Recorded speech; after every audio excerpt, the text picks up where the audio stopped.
Hello everyone, dear friends. This video is a continuation of the repair of the Allpowers R600 charging station, which I repaired for one of our subscribers. Incidentally, this has recently become one of the most popular videos on the channel. As a reminder, in that case, the device wouldn't turn on, and the problem was related to a broken MOSFET in the 12-volt circuit that supplies power to the cigarette lighter port of this wonderful device. After replacing the MOSFETs, everything worked again. Recently, another subscriber contacted me through donations, who had encountered a similar charging station failure. The problem occurred after connecting a car tire compressor to the cigarette lighter port. The 12 volts voltage disappeared, even though the compressor ran for literally 5 seconds at idle. The subscriber was able to disassemble the device and remove the electronics board. He even suggested that the very MOSFETs mentioned in my video about repairing the same station had burned out. Replacing the components myself presented obvious difficulties due to the lack of soldering equipment, so they sent the board to me. However, things turned out a little differently than the subscriber expected, as the MOSFETs turned out to be working. I didn't find any faulty parts, so replacing them in this case is pointless. What actually happened to this board remains a mystery, which I'll try to solve today. So, I began the repair with a quick inspection of the board's condition and checking the other MOSFETs on it. I didn't find any faulty ones. This means the problem isn't as trivial as one might initially assume. I think we should look at the defect's manifestation, so to speak, to find out exactly how the 12 volts voltage is missing. Perhaps there are some important nuances that will help us identify the faulty component. To power the board, I solder the leads parallel to the wires that should be carrying battery power. This way, we can power the board and enable the cigarette lighter output. The voltage is 25 volts, about the same as the battery. The current is limited to 2 amps, we won't need more for now. When power is applied, the current consumption is approximately 40 milliamperes. The LEDs next to the power button are lit. I initiate the payment.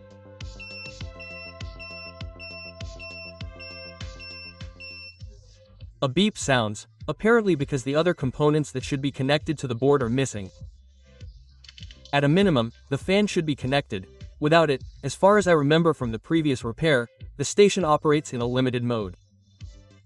I connect the multimeter to the wires of the cigarette lighter connector. There is no voltage there.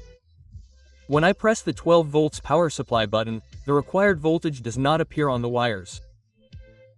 However, the voltage does begin to rise slowly. The multimeter registers this. It turns out that there is a response to the button, although this is audible even by the beep. When I press the button again, the voltage drops to 0. This is how the defect manifests itself. I'm interested to know what's happening on the gates of the MOSFETs that should generate 12V. Unfortunately, my multimeter can't detect this. Although one could conclude that there's no signal at all, since there's no voltage. Otherwise, everything is normal. Power from the battery reaches the MOSFET at 29 volts, and it doesn't drop when the button is pressed. The MOSFETs are controlled by a driver chip, which is located next to them, slightly higher. A signal to start it is received. When the cigarette lighter button is pressed, 3 volts appears here. You could say this is the enabling signal. The N pin of the chip, that is, the enable pin. To make it more clear, I'll demonstrate the same thing on an oscilloscope. Here is the enable signal. It is high, meaning the chip is currently running and should be sending pulses to the MOSFET gates. However, this isn't happening. Obviously, the cause is simple. The chip has failed. Let's examine it under a microscope to see what markings are on it. It's hard to see with the naked eye because the board is covered with something like varnish, which is very reflective. The chip is marked MPRB9928. A search results for the MP9928 chip shows up. The datasheet states that it's a step-down voltage controller that drives 2 encoder MOSFETs. It operates at a supply voltage of 6 to 60 volts, which is perfect for our charging station's battery. There's a standard wiring diagram, pin assignments, and so on. The chip is available for purchase. I bought a small batch of 5. Just in case, I'll leave a link to the seller in the description.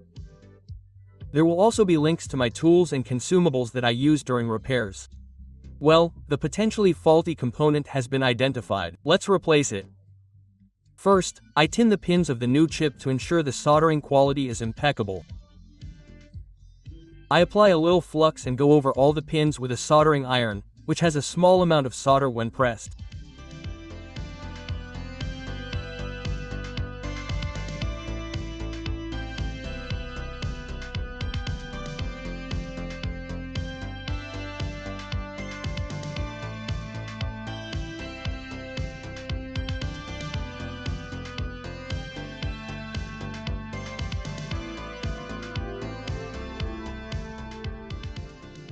Done. I clean off the flux. And this is what the prepared chip looks like. Now to replace it. I use a heat gun to desolder the old part. Next, I apply a little flux. I use a Chinese NC59 for this job and install the new chip. Incidentally, it's important not to confuse the key position, which isn't marked on the board, but you can always remember the correct position of the chip by watching this video. I heat the chip with a hairdryer. I press on its body with tweezers to remove excess solder. After this, the procedure is complete, although for extra security, you can resolder the pins with a soldering iron, just like I'm showing you now. This guarantees 100% confidence and 0% doubt in the quality of your soldering. I wash off the used flux and demonstrate the quality of the work. In this case, looking under a microscope is pointless. Everything is visible to the naked eye.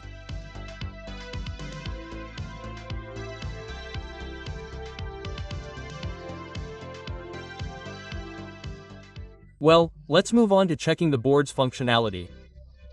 I apply power, turn on the main power supply and the power supply to the cigarette lighter. 12.50 volts is constant. Obviously, everything works now. To demonstrate how it should all work, I'll use an oscilloscope. This is the signal on the gate of the left MOSFET. Its voltage and frequency parameters are output here. And the right MOSFET. There's a slight overshoot here, so the voltage value may differ from the true value, although that's completely unimportant for us now. To test the converter's operation under load, I'm using my homemade electronic resistive load. There was a video on how to assemble it on the channel. I'll try to find it and attach it to the description. I recommend checking it out. When connecting a load with a current consumption of more than 1.5 A, for some reason the board turns off the 12 volts converter. The issue isn't with the voltage converter controller chip, but with the enable signal from the main controller. It turns off the converter. Most likely, the issue is with the components that are currently disconnected from the board. To continue testing, I need to connect all the currently disconnected components, which I don't have, and assemble the device. That is, the owner of the device will handle this themselves after receiving the board. My work is now successfully completed. To prevent the defect from recurring, I recommend not exceeding the permissible load current on the 12-volt line, which is 10A or 120 watts. Car compressors are typically quite powerful consumers. Here's a typical example. Its power is 180 watts, which is much more than 120 watts. Therefore, such a compressor cannot be connected to the station. In general, I don't recommend connecting compressors or any other consumers that include powerful brushed electric motors, as their power consumption significantly exceeds the nominal value upon startup. Moreover, they often introduce a lot of parasitic interference into the power line, which will also not extend the life of your high-tech power source. Well, dear friends, that's all I wanted to tell you about today. Thank you all for your attention, and see you at other repairs. Until then.